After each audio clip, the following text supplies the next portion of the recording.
તો વાત કરીએ ભાવનગરની, તો ભાવનગરમાં બંદૂક સાથે ફોટા વાયરલ કરનાર શખ્સને ઝડપી પાડવામાં આવ્યો છે। ત્યારે બંદૂક સાથેના ફોટા સોશિયલ મીડિયામાં અપલોડ કરવામાં આવ્યા હતા, જ્યાં ફોટા અપલોડ કરનાર સહિત 2 ઇસમો સામે કાયદેસરની કાર્યવાહી હાથ ધરવામાં આવી છે।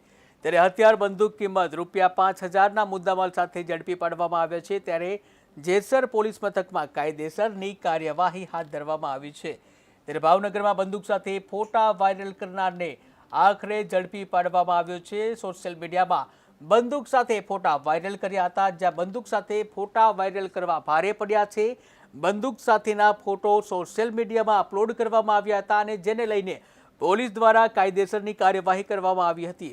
ત્યારે ફોટો અપલોડ કરનાર સહિત 2 ઇસમો સામે કાયદેસરની કાર્યવાહી કરવામાં આવ્યા છે, જ્યાં હથિયાર બંદૂકની કિંમત 5000 કે જ્યાં મુદ્દામાલ સાથે જે બંનેની ધરપકડ કરવામાં આવી છે। હાલ તો જેસર પોલીસ મથકમાં કાયદેસરની કાર્યવાહી હાથ ધરવામાં આવી છે।